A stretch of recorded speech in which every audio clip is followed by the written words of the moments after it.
All right. Welcome to Lombardi's Legends podcast. It's Dane. I'm here with Wags, but far more importantly than either of us, tonight we have an absolute legend joining us to kick off our podcast, Andre freaking Rison. Andre, welcome back to Lombardi's Legends podcast. I appreciate it, guys. Thanks for having me. Yeah. Andre, No. yeah, I was just going to say, Andre, first of all, congratulations on being nominated officially for the Hall of Fame. A couple of years ago, you came on and talked about you're hoping it would happen soon, and now it has. So just tell us, where were you when you heard the news, and what was that moment like for you?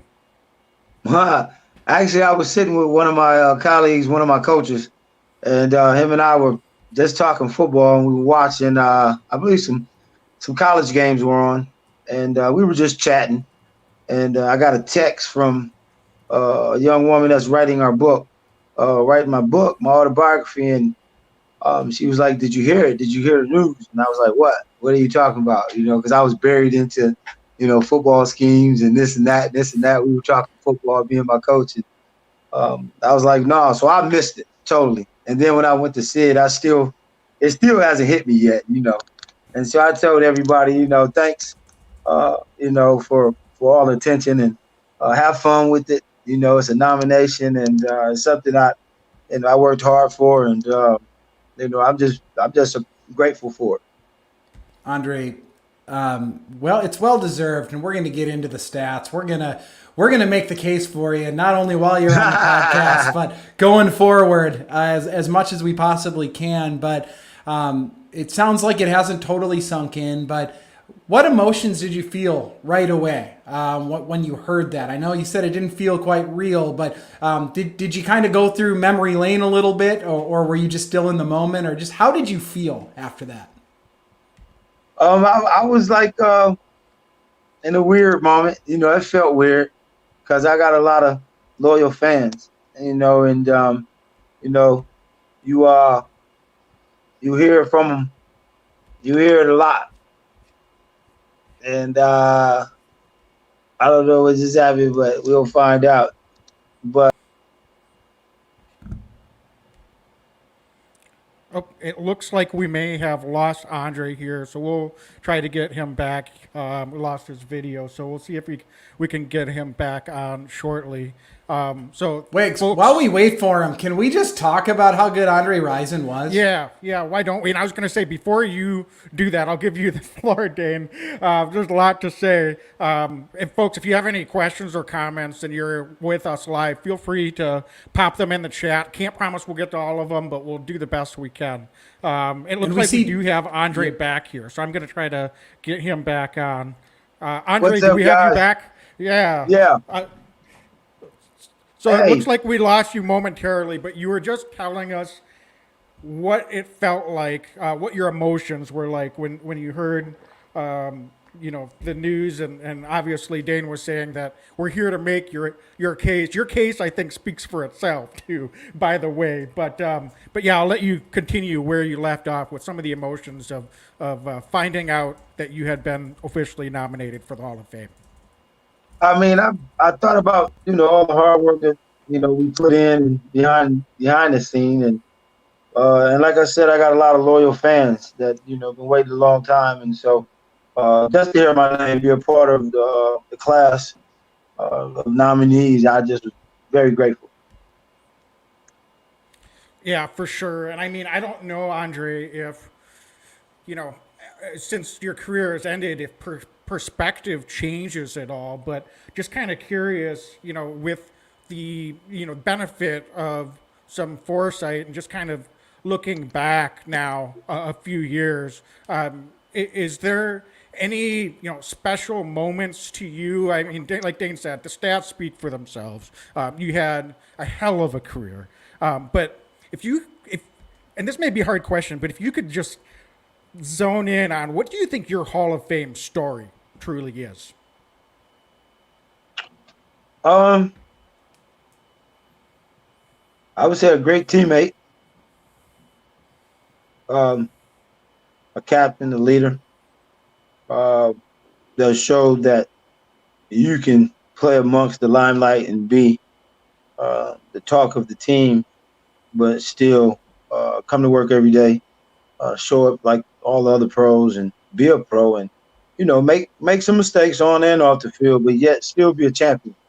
And God blesses those who give all praise to Him. And I think as long as we stay that course, we find a little luck here and there. And I was blessed by Him to go through some Jacksonville and the Cleveland ordeal, but make it through, and end up in Green Bay and, be on a stage to exhibit my talent at the highest level. I'm thankful and grateful again to do it at an organization like Green Bay, with so much tradition and so many great players to play there prior to me and win championships. And then to win one with that organization, I think it summed up a lot of negativity or pain I might have had when I retired. To win one with the pack, man, is huge. And it doesn't get bigger than that. And Trust us.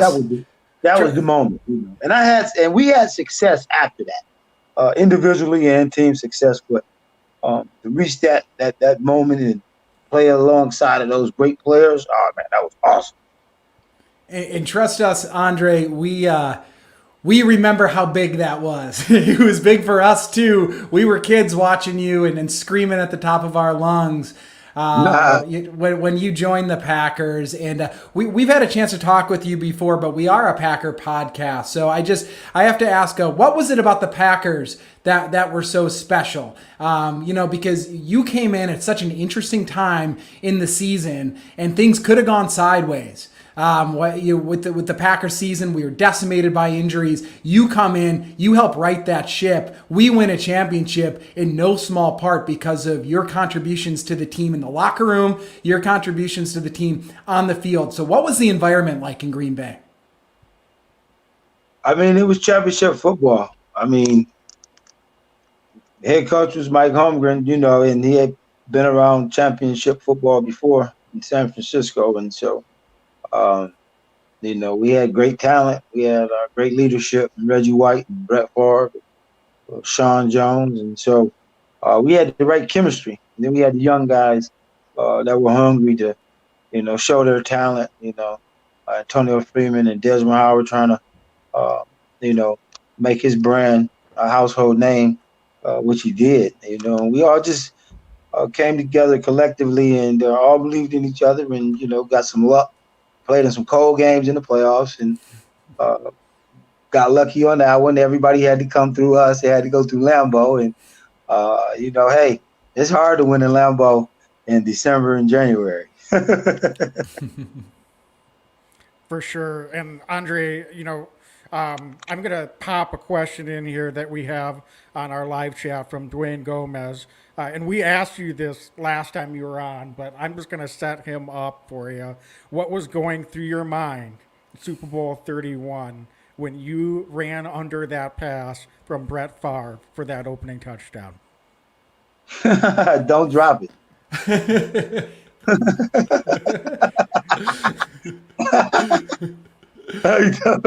Like, whatever, dude, don't drop it. You know what I'm saying? That's all I thought about, because I had dropped one like that in college before it hit my face mask and bounced off. And so I didn't want that one to hit my face mask. And, we played with so much confidence, man, and believed in our talent. We believed we were the greatest to play the game. And so the greatest had to perform on those type of stages. And so it was routine, but an awesome feeling, for the people that that's watching, all your coaches. They coached you in Pee Wee football, Little League, getting the chance to watch their pupil, out there doing that stage. That's very big, man. The Super Bowl is huge, and it's even bigger now. Yeah. So, you mentioned a book, so I want to ask you about that in a moment as well. But it's been a heck of a journey, and a Hall of Fame nomination is such an honor. To be in the conversation with all of these other great players, the greatest that have ever played this game. What were some of the lessons you learned along the way, Andre? Because, you played in the league a long time. You did a lot in this league. Are there any lessons that stand out for you? I mean, the game of football itself is a great game. There's a lot of life lessons learned within the game, and I was fortunate to play for some great coaches and some great owners, and then I played for some bad owners. Uh, when you play in the '80s and the '90s, and then you play in the thousands. I'm just waiting on the call to land somewhere, somebody in front office somewhere. To help him. With all his knowledge and wealth of knowledge I've obtained, by playing in the National Football League and being blessed, being very lucky to do it.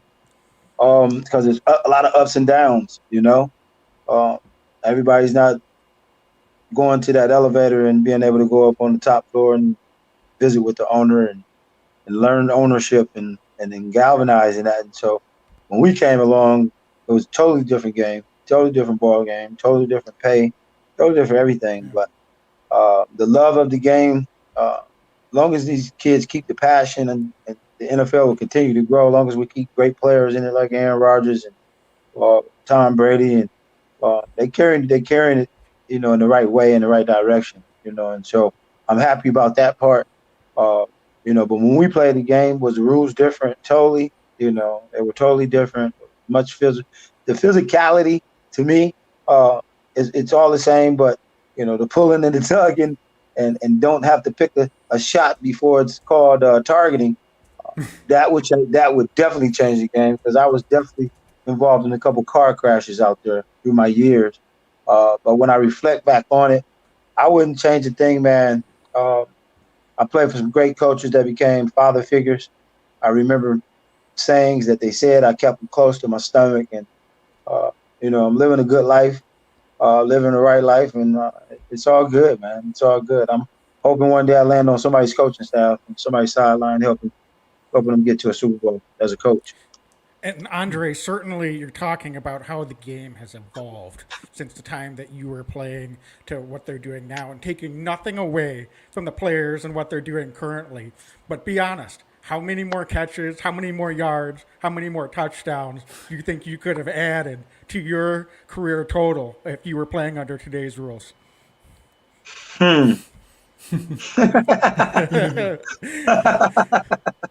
You want the modest, or you want the humble, you want the We want the honest. You want the game that you want the unmaddened. you want the unmaddened. Man, I love the game. It's fast. It's exciting. There's so many great pass rushers in the game. So that makes your quarterback have to be more efficient, and getting back in the pocket and making things happen. Getting out of the pocket and keeping the play alive is the new thing now. Back in the day, they called it playground football, but when you guys got like Patrick Mahomes and Aaron Rodgers getting out of the pocket, making things happen, that and the guy up in Baltimore with the Ravens is normal now, and so it's an exciting game, and I would have loved to play in this game because you can get covered by a defense, and that quarterback, he'll open up a can of worms when he gets out the pocket. The guy, the young fella in Arizona, he's a little, he gets out the pocket and oh my. and these guys got cannons. They got arms, like cannons. And so, man, I would love to play in this time. Well, this is the thing, Andre. I mean, so we're looking at the stats, right? We're talking about the Pro Football Hall of Fame. The game is so much different than it was when you played at this point, as you mentioned. I mean, heck, even the shoulder pads are smaller than they used to be, right? And right. I'm looking at the stats right now. You're still top 50 all time in receiving yards in the NFL. You had totaled over 10,000 receiving yards, over 80 touchdowns in your career. It's just remarkable all that you did, all pro, all rookie team, 5-time Pro Bowls, all of these things. So what I got to know is, what would it mean for you to be listed in the Hall of Fame with all of these other guys? Oh, man, it would be a total honor, It would be a total honor.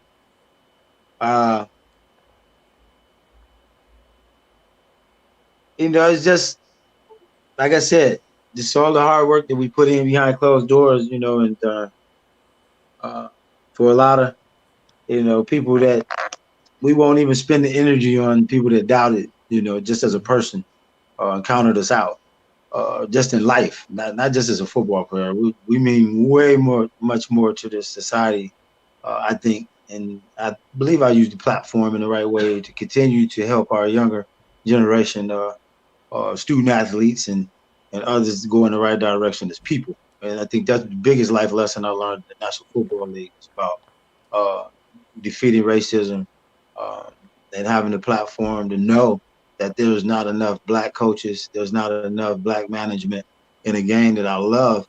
But at the same time, I won't stop loving this game. We just got to keep still pushing forward, and also learn to continue to make our game a better game. And it's not about race; it's about putting the best product on the field. And now we got this new thing with these kids getting paid in college, and that's opened up a can of worms because coming out of high school, if I could imagine getting paid going to college, that would have just killed my dream to get some money to the National Football League. I'm already living good and better than I did, coming from the situation. And I'm glad they're getting paid, but it's just a little weird. And I think it's going to have a little effect to the game. But as long as I can keep picking out those great players that had the same passion as the Ronnie Lotts and the Brett Favres and the Sterling Sharps and the great players of the game, the Reggie Whites, if we keep picking them out, they'll keep, taking the torch and building a game that we all love. And of course, we know Brett Favre made the comment of, don't let your kid play football until he's 12 or something. That's a big statement coming from a guy who I won the Super Bowl and World Championship with, because in the inner city, we need the game of football. And we need it at an early age. And that's the risk that we take. Because if you look at the National Football League, a lot of Afro-American players come from single-parent homes. They come from, inner cities and that whole nine. And so that's why I appreciate Green Bay, because it was a special place where a lot of inner city kids that made it to the National Football League with all kinds of different stories, different backgrounds, was able to come together as free agents. And it was a bunch of us. And we end up, Ron Wolf did a great job, and we end up becoming world champs, man. And I'll never forget it. Thank you to Green Bay.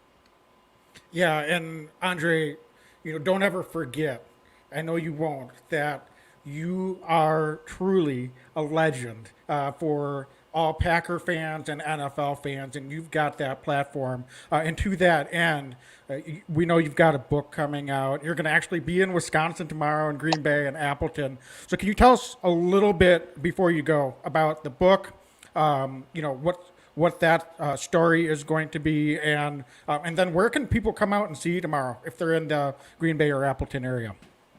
Well, I know you can go to Green Bay's website, the Green Bay Packers website, and look off into, I guess you would say, the former players. They're celebrating the Super Bowl 31 Green Bay Packer team, and it's a bunch of us coming in. We all enjoy each other and love coming back. We're going to be here for about 3 or 4 days at different places, and we're just going to be having fun, man, moving around, and we're going to pop our heads into the game and wish them on and root them on to a victory too Sunday. And so I know you can go get the book at AndreRison.com, wide open, AndreRisonWideOpen.com. And you can go there. You can pre-order the book. It's a great book. I'm fair in the book. It's a fun book. It's a lot of shout outs because a lot of people played a lot of important roles in my whatever you want to say, Hall of Fame inductee career. A lot of people got to play a big role in it.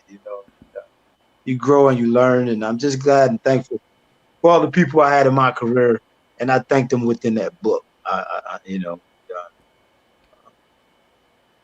Boom. It went out. It went out. Oh, yeah. That's God. That is God. That was done. We'll be buying that book, Andre. I know that we'll be buying that tonight. There's no doubt about it. Just really special story here, and we really appreciate you taking the time coming on our podcast and once again joining us. And I know that when the book comes out, we'd love to have you back on to promote it and just keep this relationship going. But thanks so much for taking the time to join us today. And I think we might have lost him, but yeah, Andre, we'll follow up with you. So really appreciate him coming on and being able to share. It's always so cool when we get to talk to these legends, and that's what we always wanted to do from the start here, Dane. And Andre was only with the Packers for a short time, right? But what a legendary stint it was. He was such a big part of that Super Bowl 31 championship. And folks, if you didn't listen to or haven't listened to our full interview with Andre last time, we actually got to spend a little bit more time with him. Go back in the archives. It is available, interview with Andre Rison. It was a couple of years ago now. And we'll try to share that too so that you can listen to the full thing because we didn't want to take up too much of his time tonight, but just a really cool thing to be able to reconnect with him. So and Wags, I just want to say profootballhof.com. Again, it's profootballhof.com. You can go vote for Andre. There's a few other Packers, Leroy Butler, Donald Driver, Nick Collins are all eligible this year as well. So a really great Packer class. But really encourage folks to go there, vote for Andre Rison. And for those that are going to be listening on iTunes and Google and Spotify later and won't have a chance to see the video, Andre Rison, cool as ever. We're recording this at 7:30. The man's still wearing sunglasses indoors. So just an absolute honor to have Andre Rison with us today. For sure. So, Dane, I think we've got a full schedule tonight. So we're here also to get to the preview of Week 4. Packers, Steelers, legendary franchises are facing off in the regular season. Doesn't happen every year. And, speaking of the Super Bowl, we've got a rematch of Super Bowl quarterbacks in Aaron Rodgers and Ben Roethlisberger. Those two haven't faced off much for as long as they've been in the league. So let's dive into that, Dane. And then around 8:15 Central, we're also going to be joined by Marc of the Steel City Blitz. He's going to give us his perspective on the Steelers. So we've got a lot to dive in here tonight. So Dane, why don't we first of all just jump into this? What are some of your overarching thoughts as we head into this matchup against the Steelers? I'll tell you what, it's going to be our defensive line and our front seven against that Pittsburgh Steeler offensive line. I think that's what we can exploit going into this game from a strategic perspective. But I'll also say just the offense. I want to see what this Packers offense can continue to build on. We saw really good second half against Detroit. I thought a very good game against San Francisco. Aaron Rodgers, obviously, we talked about it in our review of the 49er game. He was clicking. So looks like MVS could not be eligible to play this week due to a hamstring issue. Offensive line is still a question mark. So does that mean, maybe the tight ends stay in a little bit more and, other wide receivers are stepping up? So it's just going to be a really fascinating game. And this is where we get to see why our coaching staff is still so darn good. We've got a very good offensive mind. Coach Hackett, Coach LaFleur are top of their game right now, I feel like. So I think going in, can this Pittsburgh Steeler defense that seems to have a few injuries on it, are they going to be able to get to the quarterback? Is Watt going to be able to play? Looks like he was able to practice today. So can the Packers handle that? There's a lot of storylines out there, but at the end of the day, it's this. If the Packer offensive line can keep Aaron Rodgers upright and the Packers defensive line can get in Ben Roethlisberger's face, we're going to win the football game. Yeah, so let's just dive right into it then. So talking about the guys up front, you said Elton Jenkins has not practiced so far this week. I would say at this point it's pretty unlikely that we should expect to see him out there on Sunday. The good news is that Yosh Nijman answered a lot of questions for being a third string tackle, stepped out there and performed beautifully for the most part. Unfortunately for him, his job does not get any easier. Sure doesn't. I mean, how ridiculous is that? You go from Nick Bosa now to potentially having to line up against T.J. Watt for a bunch of snaps this week. It couldn't get any more difficult in today's current NFL than to draw those two guys and then get them back to back in your first two potential starts is pretty insane. So, Dane, do you think from a schematic standpoint, you hinted at it, we're going to see a lot of what we saw last week with the tight ends staying in line to help chip and to help block and protect Aaron Rodgers on the offensive side? Yeah, I think we're going to see a lot of that once again this week. And I think part of the reason is because Davante Adams has been basically uncoverable so far this season, and some of the other receivers have done enough to step up. But all of that said, Wags, I actually think it starts with the run game. Just watching what's happened with Pittsburgh the first few weeks, and I'll be curious to talk with our guest here in a little bit about this. But it seems like when teams are able to get multifaceted against the Pittsburgh Steelers and able to run the ball a little bit, that's going to take the heat of that nasty pass rush that Pittsburgh has off of the Packers. So if we're able to run the football and Aaron Jones is able to go, A.J. Dillon's able to go, both of them were limited participants in practices today. It's Thursday. If they're able to go and get going a little bit here, I think that's going to make Aaron Rodgers and this offense that much their life that much easier. Keeping tight end, keeping Mercedes Lewis in, maybe keeping Robert Tonyan in at times to help out on the edges. It could be a winning recipe once again. I really think it can be. I like our matchup this week, and I hate to say that because I feel like I'm jinxing us, but I really do like our matchup against Pittsburgh. I think that we just have a lot of offensive weapons, and running the ball to open up the play action pass is going to be paramount. If we can do that, Pittsburgh's really going to have a hard time keeping up with Davante Adams and these other Packer receivers. Yeah, is it going to be one of those games too that the Packers are going to? We stressed patience last week, and I thought they executed that beautifully.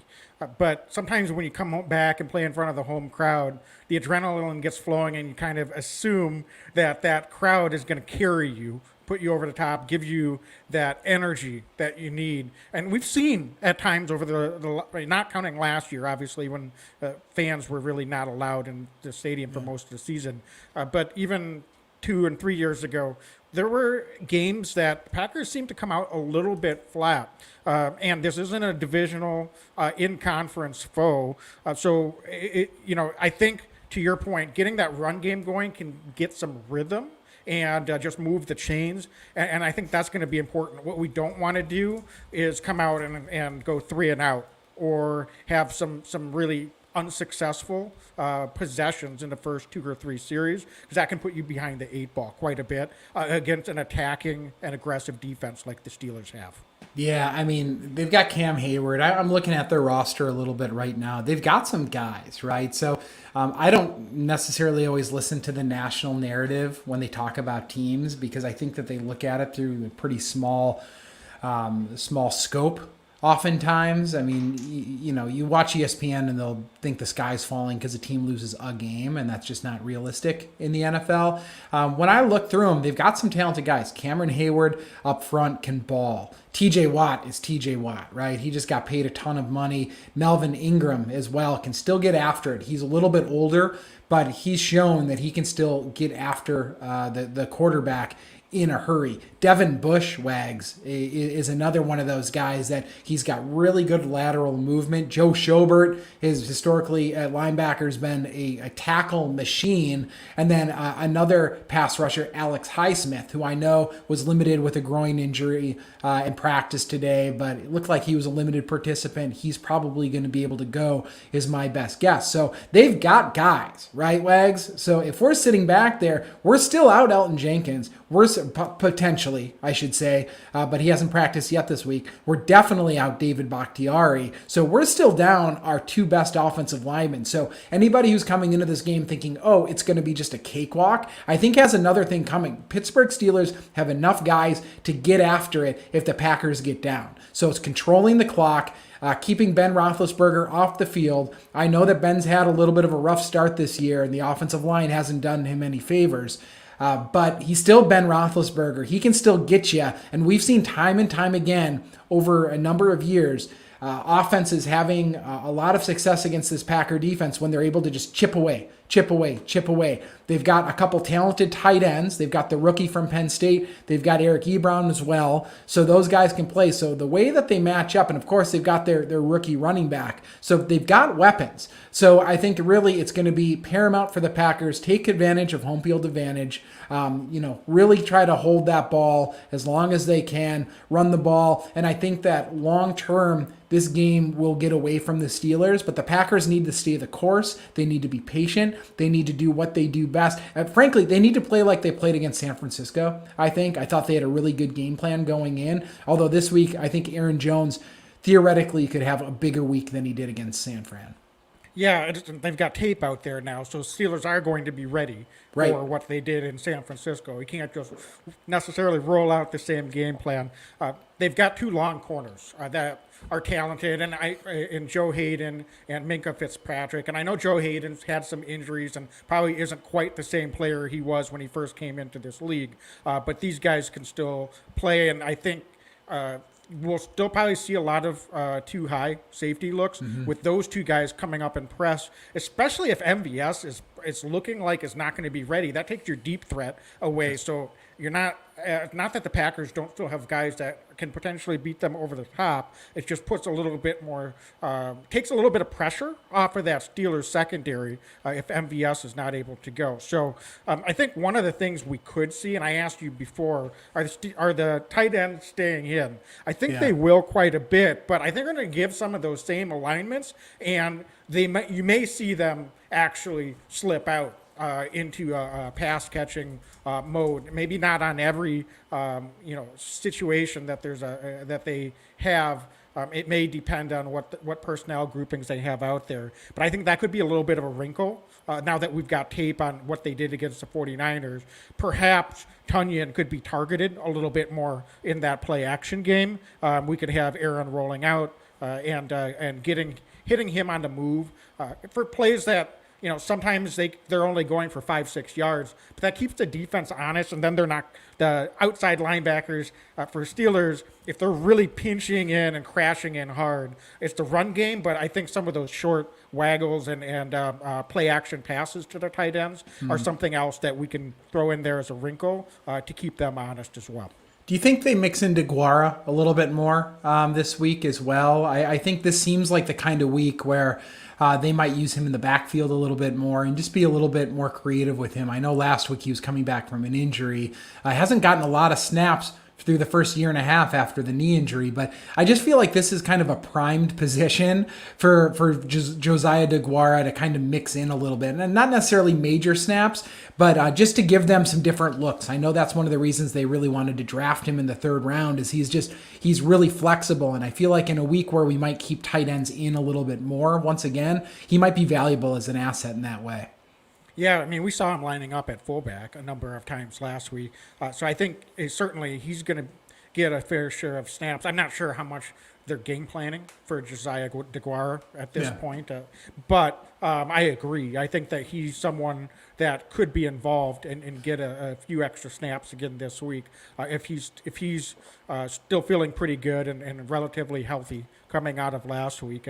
Is not listed with any limitations here on the injury report as far as I saw. So I agree with you, Dane, and I think we're going to continue to see more and more of A.J. Dillon and Aaron Jones out there at the same time. We saw Aaron Jones lined up in the slot, going in motion, and just little tidbits of it 2 weeks ago and then some more last week. And I just feel like there's going to be some, there's going to be some modifications. There's going to be some stuff coming with that. That's not out there for no reason, Dane. NFL coaches are not putting stuff out there for no reason. So now defenses are going to have to be aware of, is Aaron Jones actually starting out split out wide and then coming in motion and lining up in the backfield? Is he staying in a wide receiver role and continuing and lining up out in the slot matched up against our inside linebacker? Those are mismatches that the Packers are going to be watching to see what do the Steelers do to match up early in the game, and then as the quarters go by, they'll be able to see if they can put Jones in some of those mismatches and try to exploit that some more. So I fully agree with you. I think this could be a big Aaron Jones week. We didn't see an increase in carries for A.J. Dillon last week. I thought Jones was actually more effective running against that 49er defensive front than I thought he would be. And so I don't know if we'll see more carries for Dillon, but it seems like those two are going to continue to see a lot of snaps out there on the field at the same time. Do you think that Kylan Hill gets worked in a little bit, considering both Jones and Dillon seem to be a little bit banged up? I think A.J. Dillon in particular, it sounds like it's a back situation, which you just never know, right? And I know we're just prognosticating right now, but is there a chance that Kylan Hill gets his first couple carries in the NFL this week? He could, but I think if Dillon is full go, I don't think we're going to see a lot of him. But, I mean, he could get a couple. I certainly could see that. And obviously, hopefully, A.J. Dillon is full go and isn't limited in any fashion. If he is, we'll see a little bit more of Kylan Hill. Then he might be called on to have a little bit of a heavier workload. And by heavier, I say he could get 5 to 7 carries. That would be about what Dillon's been getting the first 2 weeks. So outside of that, no, I don't expect that we're going to see a lot of him. It seems like they're really trying to get both of those guys out there for as many snaps as possible. Dane, on the wide receiver front, and specifically we've talked about protecting Aaron Rodgers. So let's talk a little bit about this pass game. If we don't have MVS, we saw, Devontae, 18 targets last week, which is insane. Yeah. What do you think would be the approach this week? Are we going to see something similar, or are we going to need to see Aaron spread the ball around a little bit more? And if he does, who else do you think could be getting a little bit more actively involved this week? Well, it's an interesting question, and I'll have a question for you at the end of this, but I think Devontae, they're going to feed him the ball and make the Steelers try to stop him. That's what I really think they're going to do. I thought that the game plan ended up being pretty straightforward last week. At a certain point, they're throwing Devontae the ball, 2 yards, or they would throw it, 4 yards around the line of scrimmage. These were not all deep balls. Obviously, the ones that stood out were some of the big plays, but oftentimes what they did is they got Devontae the ball and just let him do what he was going to do. And I think the Packers are going to do that again this week. They were going to want to mix him in. They're going to want to mix him in early. But I will say that I thought Lazard started to come on a little bit more this week. But this game, for whatever reason, maybe it's because MVS is a little banged up, and I'll be honest, I don't think he's probably going to play this week. I don't have any inside information, but the Packers have traditionally been pretty conservative with injuries, particularly with soft tissue injuries, and I don't think that they're probably going to want to force MVS to get out there and maybe worsen or make this thing more severe than it needs to be. So I'm actually circling Randall Cobb this week. I think that Randy's going to get mixed in a little bit more. I know we've got Amari Rodgers and I know we've got others, but my gut tells me that this is kind of the week where in 3 receiver sets, we're going to see Cobb in the slot. We're going to see Devontae outside. We're going to see Lazard outside. And then, of course, the Packers like to get Devontae in the slot as well and just work in and out from a matchup perspective. But, Wags, I really think this could be a week where Randall Cobb is helping move the chains, might find his first touchdown of the season for the Packers this week as well. It just feels like that kind of week. It's a home game. Just the stars seem to be lining up that way. Maybe I'm way off base, but I think that they want to get some of these guys a little bit more active, and this seems like a good week to do it. And what I want to ask you is, I think a recipe for success historically has been Rodgers getting the ball out of his hand quickly.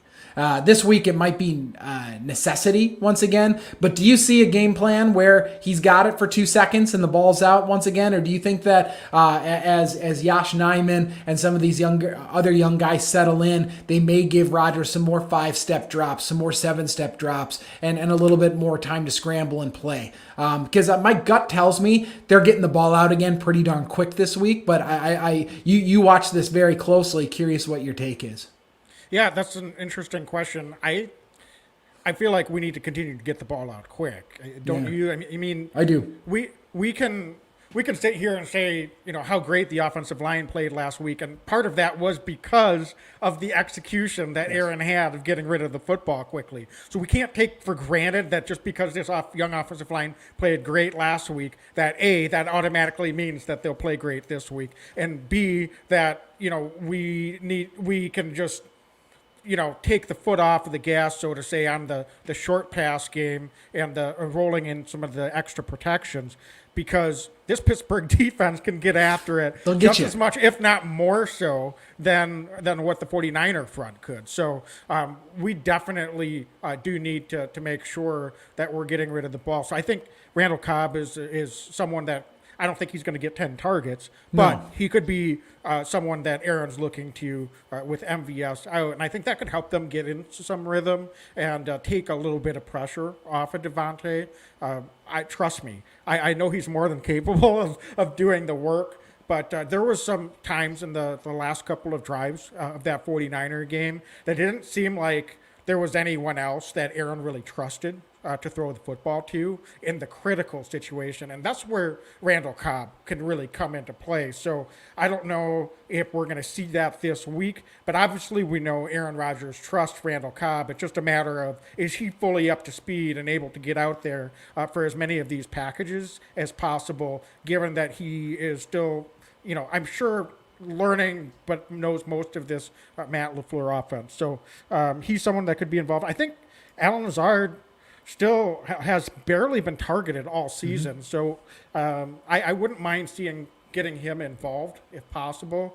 He was open quite a bit in 2 weeks ago against the Lions. I didn't really go back and specifically watch Lazard on tape to see what it was looking like against the Niners, but he's got to be in a position to win some of those opportunities up front too, because as much as I agree with your assessment that we'll feed Devontae until they stop him, I would like to see some of those other guys get involved at some point as well. So, Dane, I think we do have our guest here. Before we bring him on, I think let's go ahead and take a break to hear from our sponsor, DraftKings, the official sports betting partner of the NFL. And Dane, the other day you told us about your wife Andrea's experience with downloading DraftKings and getting some deals. So I'm curious if you can share a little bit more about the deals that DraftKings has to offer for our new customers. Yeah, Wags. I mean, it's really simple. DraftKings is making it so easy. It's really a wonderful promotion right now. All you need to do is use promo code TPPN, and you receive $150 in free bets by placing a $1 bet. That's it. You use promo code TPPN, receive $150 by placing a $1 bet. It's a really great deal. She got involved. Her fantasy teams are better than mine. I don't want to talk about it, but thank you, DraftKings. It's an awesome deal. Yeah, so just to reiterate that, I know Andrea's been some type of keeper, dynasty league, and she's won a number of times. So she puts Dane and I to shame when it comes to fantasy football. There's a trophy in my house, but it's because of her, not because of me. Yeah, I think she might have to come on over the weeks and share what some of her winning lineups were on DraftKings. So, folks, download DraftKings Sportsbook app now and use promo code TPPN to receive $150 in free bets when you place a $1 bet on any football game. That's promo code TPPN this week's at DraftKings Sportsbook, an official sports betting partner of the NFL. Must be 21 or older, New Jersey, Indiana, or Pennsylvania only. New customers only. Minimum $5 deposit, $1 wager required. One per customer. Restrictions apply. See DraftKings.com/sportsbook for details. Gambling problem? Call 1-800-GAMBLER or in Indiana 1-800-9-WITH-IT. So, Dane, we have Marc Uhlmann from Steel City Blitz joining us now. So let's bring him in. Marc, first of all, thanks so much for joining us. Welcome to Lombardi's Legends. And we're really looking forward to this Packers-Steelers matchup this weekend. Hey guys, hopefully you can hear me and everything's going okay on your end. Yeah, we're looking forward to it too, and thanks for having me on tonight. We're looking forward to just putting together maybe, I don't know, 2 or 3 quarters of decent football right now. It's been a train wreck. We really honestly we don't know how we beat Buffalo. We know how, but we're still kind of struggling to piece together with how all that happened. It was a great performance from our defense. Special teams got a touchdown, and the offense did just enough that week. And then the last 2 weeks have been ugly. And I just don't know. We are in a position where we have not been in a long time, guys. In Pittsburgh, where it's 1-2, and we've been far worse. I mean, we've been 0-4 before in the Mike Tomlin era, and finished 8-8, won 8 out of 12, and bounced back nicely. But this just feels really different.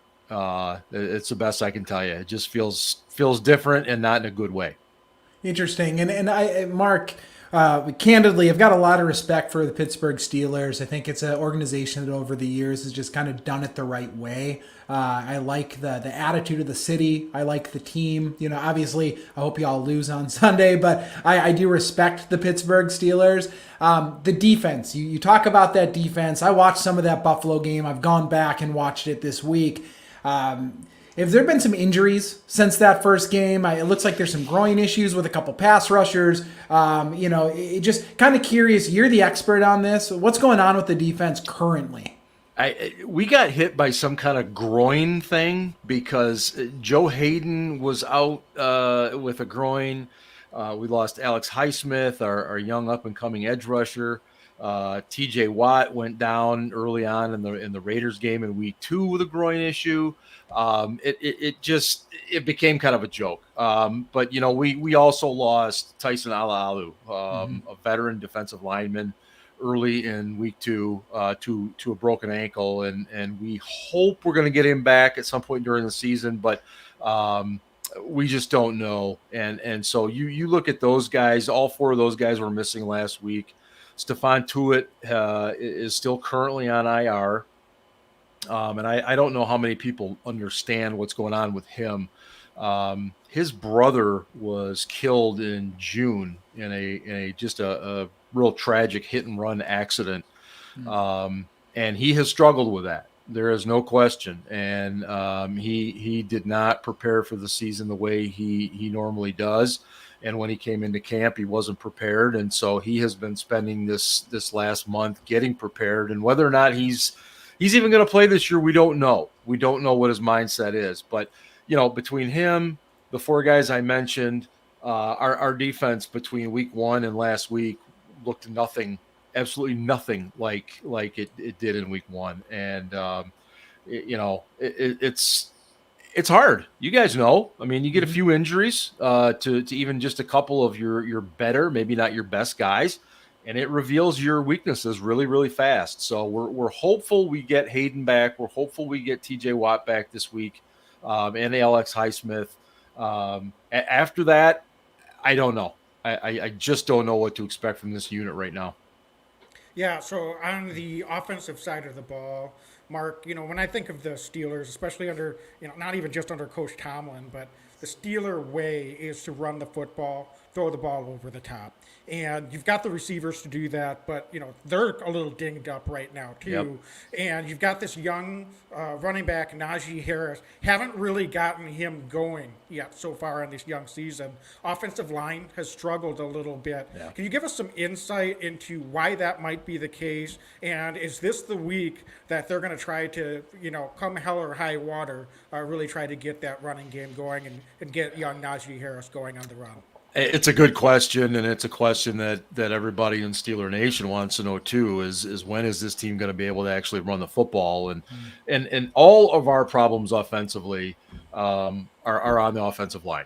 And now when I say all, what I mean is it starts there and then it branches out from there, because when the O-line isn't protecting, Ben just is not what Ben used to be. He's got to have a clean pocket now. He's got to have time to throw. And he's not getting that. Najee Harris is getting hit behind the line of scrimmage at a higher rate than anybody else in the league. It's just a mess. And when you pull up the tape and you start watching our offensive line, there's times when you'll see four guys doing all the right things, and then there's one guy that makes a crucial mistake and the whole play is blown up. And then you watch it again and it's two guys and then three guys. And I mean, we had some plays last week against Cincinnati where we had our rookie center like literally was whiffing on linebackers, just whiffing. And you guys know you can't do that at this level. Mm-hmm. Our tackle play has been poor. Our guard play, even with a veteran like Trey Turner, has been average at best. And if you can't control the line of scrimmage, it just kills everything. And so therefore we can't throw the ball deep. When we do, it's basically out of shotgun, 2-3 step drop, throw it and hope, that kind of thing. Najee had 19 targets last week, 19 targets for a running back, 14 catches. He dropped, I think he dropped 2 or 3 passes, probably just out of sheer exhaustion, quite frankly. But I think we'll try to run the ball, but don't be surprised if that doesn't hold true for more than maybe half a quarter, and we just start throwing it again, the short passing game, because that's the only thing we seem to have confidence in right now. Looking at this offense, one spot that's given the Packers trouble this year so far, and honestly for a number of years now, has been the tight end position. You've got it looks like a pretty darn good one, young guy, I believe from Penn State. Can you talk about your tight end spot there? Because that's what I'm kind of circling for the Packer defense this week as something that's we need to keep an eye on. Pat Freiermuth, Penn State kid, so real well known to people in Western Pennsylvania. Tall, athletic, a much better blocker than we've had there in recent years. We signed Eric Ebron, and we knew that Ebron had some questionable hands, even in Detroit and then again in Indianapolis. Sure. But even in Indianapolis, I think he had a year where he had 14 or 15 touchdown receptions. He's been awful. And I don't mean to be cruel to the man. He works hard, but he's had more targets than he's had catches. I think he's got more drops than he has catches right now. It's just been a train wreck.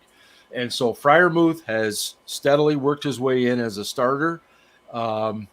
The first week, didn't see much of him. Second week was a little more. Last week, more.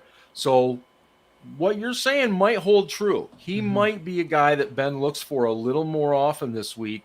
He's got the good size and athleticism. I would definitely say if we can get into the red zone, you definitely want to look for his number at that point, just because he goes up and gets balls, and he can take hits. He's aggressive, and I do think you're onto something there. I think he could be part of our offense this week.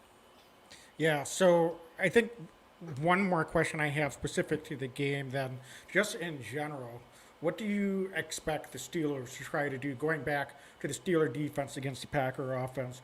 What are some things that you expect them to do to try to neutralize and at least contain or slow down Aaron Rodgers and this Packers offense? Well, I mean, unfortunately, many of us still have nightmares from Super Bowl 45. And I think what you'll see on Sunday Keith Butler, our coordinator, he'll definitely mix coverages. I think it's going to depend on is Watt available, is Highsmith available, and from there, who do we use in our corner situations? Because we've been kind of rotating a little bit. We've got Cam Sutton, who is an outside guy, but is very good in coverage on the inside. Not a good tackler, not a good blitzer, but does a nice job in coverage. But we also play him on the boundary too. So when he comes in to the nickel slot, then that means a guy named James Pierre comes in on the boundary. Has struggled. He gave up a long pass to Jamar Chase last week for a touchdown. He gave up a long one the week before. So those are the things. If I'm the Packers, I'm looking for those types of personnel groupings when they're on offense. And if they see Pierre, I have no doubt in my mind they're going to target him. Joe Hayden is still a very, very nice cornerback. I think he's probably not what he once was, but he's a smart guy, plays very, very well, sneaky fast still. So I that's my guess. You're going to see Aaron Rodgers probably looking for wherever James Pierre is when he's on the field. And then if Sutton is on the boundary, then you'll probably see him look a little more inside to the slot receivers and your tight ends as well. So that's what I'm worried about. And you're not going to confuse Aaron Rodgers too often. I think it's just about can you get a little bit of pressure? Can you get just enough pressure that makes him maybe want to throw the ball a little bit before he wants to? Because last week we did not pressure. It was our first game in 75 straight games. We did not have a sack. And Joe Burrow was back there. He could have had a tea party most of the day, before he threw the ball. And we know if he does that, what on earth is Aaron Rodgers going to do to us? So that's where I think it'll start. So prediction time. Want to be mindful of your time. How do you see this game finishing up? Don't worry, we're huge homers, so feel free to pick the Steelers. We understand. But how do you think this game shakes out? Well, first of all, the last time we played in Green Bay, I was there. And you guys probably remember it well. It was December 22nd, snowing, 20 degrees. It was the perfect first-time visit to Lambeau. I was glad we won that game, but it was beautiful, and I loved the fans there. Look, real simple. I think we'll play tough. I think we'll play better. I think we were embarrassed the last 2 weeks, and we don't want to be embarrassed in a late afternoon game. So I think we hang for a little bit, but we just don't have the horses right now. And I think you're going to see a game like 27-17 ultimately in favor of the Packers. And believe me, nobody wants to be wrong more than me. But I have to be a realist, and that's what I see right now. That makes me really nervous because for the first time in our podcast history, I picked against the Packers last week. And I think that was about the score I predicted, wasn't it, Dan? Yeah, it was. Oh, man. So I feel like this is coming back to haunt us.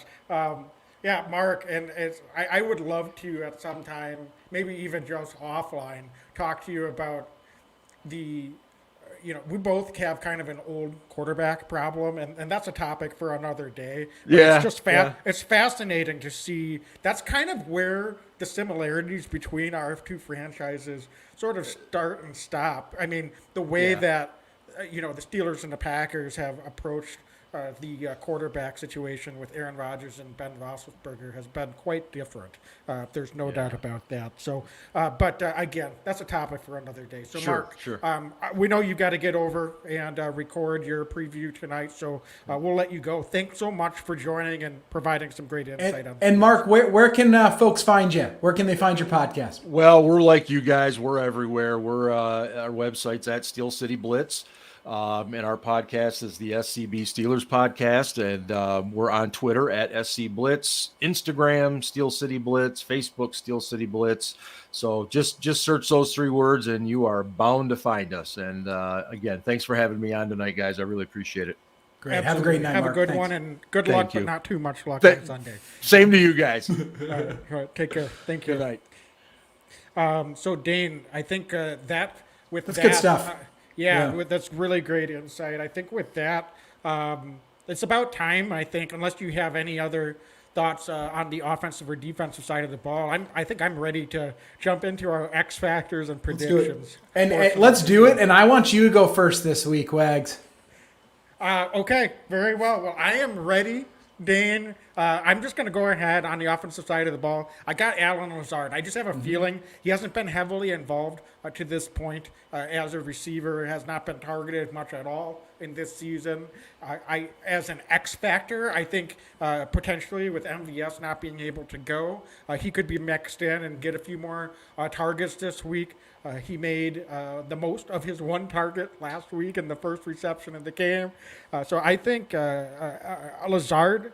Look, Aaron, I don't disagree with the mentality. Get Devontae the ball. So I'm not saying don't feed Devontae, but I do think that in the grand scheme of things, being able to get some of these other guys involved and in rhythm can really pay dividends over the course of not only 4 quarters in a football game. So then there's more guys that Aaron is connecting with late in the game if this is a close game. And Devontae is just draped in coverage. Now he's got someone else to get involved. But also over the course of this season, we don't want Devontae to be getting 18 targets every week. I know he's a workhorse, best receiver in the NFL for my money.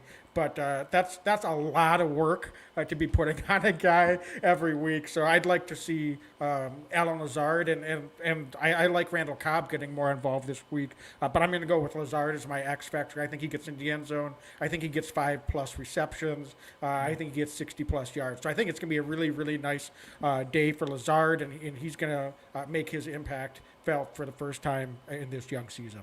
That sounds great, and I hope you're right. I do, because I like Allen. I like what Allen brings to the team.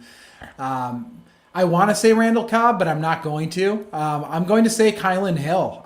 Something tells me I think Kylan gets his first NFL touchdown this week. Both Aaron Jones and A.J. Dillon a little banged up. Who knows how this game kind of the flow goes, but especially maybe second half. Kylan gets a couple more touches. I think he's really good out of the backfield catching the ball. I agree, Wags. I don't think he's getting 20 touches or anything monster, but I think he might get 5. And I think he does something with that 5. He might also do something in the kick return game. There's something about him back there. He seems to know what he's doing with the football. I say it every week on the podcast. I might make a t-shirt out of it. He seems to know what he's doing with the football. So I think Kylan Hill is going to make his presence felt a little bit more this week. And I'm also kind of hedging my bet just in case for some reason, A.J. Dillon's back flares up or Aaron Jones is a little banged up and they decide, let's ease off the gas a little bit this week and work Kylan Hill. Hopefully that's not the case. We want our guys to all be good. But I would really regret it if I didn't say Kylan and then he goes off and scores a touchdown. So I'm saying Kylan Hill this week. I love having, you got to go with your gut instinct, Dane. And, whenever we predict these X factors, let the record show that we're rooting for both of us to be right, because if our X factors go off, it's usually going to be a good thing for the Packers. Yes. Okay, well, I'll let you lead off on the defensive side of the ball. I've got someone circled, so I'm curious to see who you have over there. There's a lot of options, I think. There's a lot of options this week, especially against this offensive line of Pittsburgh, as Marc referred to. I've got a few guys in my brain, but I'm just going to say it's Rashawn Gary's week. I'm going to say Rashawn Gary, we need to get a pass rush. And he turned it on, I thought, in the second half against San Francisco, got some good pressures. I think this week he gets to Big Ben and is just disruptive in the pass rush game. So I'll say Rashawn Gary getting in the backfield. It's a young, inexperienced offensive line, and Rashawn using some of that now almost veteran experience to get to Big Ben and just be hectic. And Ben's hard to bring down, Wags. So I'm not sitting here saying Rashawn's getting a ton of sacks, but what I am saying is that you can hit the quarterback and just be in his face and make Ben get off his mark. And that's what I think Rashawn Gary's capable of doing, and that's what I think he's going to do this week. So he's our X factor. Yeah, that would be great to get him going, and we need to see a full 4-quarter game from Rashawn Gary. He's shown a couple of spurts, but I don't know that we've seen quite what we were hoping for so far, and I know there's nobody more motivated than Rashawn Gary to get out there and prove that he can do it. So hopefully this is the week. I'm going to go with Darnell Savage. I thought he had his best game of the year last week. He's been right on the precipice of making, a big pick or a big impact play. Honestly, if he does what he did last week, that would be plenty good for this Packer defense. But I do think this might be a week where he gets on the board in the interception department. Just if we are playing from ahead, we might see Ben.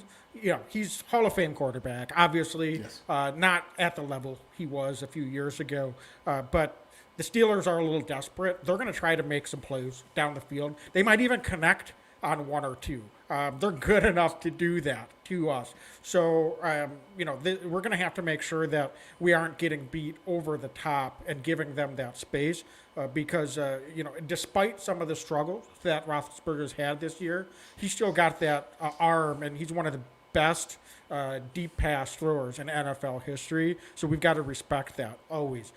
That said, I think this is the week that we can be in a position that if Big Ben has to force something in that second half, that Savage can come away with a big interception and really tilt things in the Packers' favor and dare I say, maybe not ice the game, but really swing the momentum and nip things in the bud as far as the Steelers' comeback. So I like Savage to get an interception this week, and if he continues to make the impact in coverage and pass breakup as well, like we saw last week, he can definitely help this defense go to that next level. Yeah, it's a good choice, and I think Savage is just getting better and better, isn't he? I love his game, and he and Amos paired together. I'm so encouraged with Jair and now Eric Stokes coming on, and I really, we're both very high on Chandon Sullivan. I really like our DBs right now. I really like the flow of what we've got going, and I think that Savage could make a real mark this week, and I'm waiting for that pick 6 from him. One of these weeks is coming because he's a big play guy. He's got speed. He's a bullet, right? He just runs around out there. Yeah, he just has to. We've been saying the word patient a lot the last couple of weeks, but Savage is another guy that he's got great instincts. He got speed. He's got the big play ball hawking ability, but he needs to trust himself and his teammates, and as long as he's doing that, his opportunities will come to him. Sometimes where he gets in trouble is he's trying to make the big play too often instead of just making the right play. And as long as he's making the right play and he allows those big play opportunities to come to him, he's going to be good enough to take advantage of them when they surface for them. So I like his chances this week for sure. Beautiful. Well, Dane, then it's prediction time. Yeah. I will tell you I'm more optimistic this week, although this is not an opponent we could take lightly. We've seen this script so often. We come off a big victory, come home, just assume we're good to go, and the team comes out flat. We need to make sure that we're ready to go against a team in the Steelers that is going to be desperate. I know Marc was a little bit pessimistic about the Steelers. I don't trust him. I want this Packer team to be ready to go on Sunday. So we can't be falling behind. We can't be flat, and we can't be ready to go. I don't think we will be. I like your game plan of getting in a rhythm, running the football. I do think this Steelers defense can cause some problems for us in the pass rush, especially if Highsmith and TJ Watt are ready to go. But we should be able to run the ball against this defense. And I think we didn't run for a high average yet in the last couple of weeks, but it feels like we've been pretty effective running. And I think we continue that this week, and dare I say, we may even be able to take that to another level this week. So I like that as a way to get out in front. I think the Steelers hang around in the first half and into the third quarter. But I do think we pull away. Defense gets a couple of big turnovers, and I like the Packers to actually pull away in this one, 34-21, and I think the Packer fans are going to be going home happy on Sunday evening. And the Steeler fans are going to be still a little bit sad and left scratching their head, trying to figure out how they beat Buffalo who may be the best team in the AFC in week 1, and they're 1-3. So I hope that I didn't just jinx myself with after our pick from last week, but I feel pretty good about this one. So Dane, don't make me change my mind. I really like it, and I hope you're right. And I would agree. I think the Packers pull away in the third quarter. I'm not predicting a defensive touchdown, but I am predicting some short fields for Aaron Rodgers, who is absolutely humming right now. I think the Packers put up 41 points this week. I think they pour it on. 41-24 is my prediction. It's close, and then it ain't close no more. And it's the Packers getting to Roethlisberger, putting him off his mark. Roethlisberger having 1 or 2 turnovers. The Packers defense is going to be relentless this week. And one of the reasons I say that is it wasn't just Rashawn Gary. It wasn't just Kenny Clark or Preston Smith, but I was really excited to see Jonathan Garvin get out there and Chauncey Rivers and some of these other guys starting to get after it last week. I think we build on these young linebackers getting after it this week, and our defensive line just continues to be disruptive. I think we're going to be down Tyler Lancaster. It looks like it's going to give TJ Slayton more of an opportunity. He's going to stuff the run against this young, inexperienced offensive line, and the Packers are going to be flying around. So short field after short field equals a lot of points for the Packers. I think Rodgers picks up where he left off in those last 37 seconds. He finds Devontae. Devontae has a big game, but Aaron Jones also has a really, really strong game. And, it's just one of those games where the Packers' best players shine. I think that's this week. 41-24 Packers win. Awesome. I love the pick, and I think we're kind of pretty well aligned then. So, again, can it get to Sunday yet? Dane, I know. I'm so play, excited. Man. I have such a better feeling, and I know all Packer fans do, just that sick pit in my stomach after week 1. It kind of carried over even after we disposed of the Lions in week 2. But now, after that big win on Sunday night against the 49ers, I've got my confidence in Mojo back as a fan. I'm really feeling a lot more optimistic about this season, and I'll feel even better if we don't have a letdown and we're able to come home and take care of business against a struggling Steelers team here on Sunday. Yeah, no, you're right. So, listen, folks, find us on Instagram and Twitter and Facebook at Lombardi's Legends. We're on iTunes and Google and YouTube and Spotify and wherever you get your podcasts. So just, look out for us. Share us with your friends. We love doing this. Thanks. A huge special thanks to Andre Rison, absolute legend in the game, for coming on and joining us. And it was just really a joy to do this one tonight. I know it's a little bit longer of a podcast, but, we got to fit in a lot of great guests sometimes, Wags. Yeah, absolutely. And thanks to Marc Uhlmann of Steel City Blitz for joining as well. If you want a full Steelers perspective, go check them out. It sounds like their weekly preview should be out tomorrow as well. So sometimes it's nice to hear what that opposing side is saying about not only our team, but what they're talking about for their team. So go check them out as well. Folks, thanks for joining on the live stream, or if you're downloading and listening to us tomorrow, we appreciate it. We'll be back Sunday night after the game on Instagram Live, and then we will also be back here on YouTube and Facebook Live as well for our full game recap after the Steelers versus the Packers on Sunday. So, Dane, I think that just about does it. Folks, thanks for joining, and as always, Go Pack, go!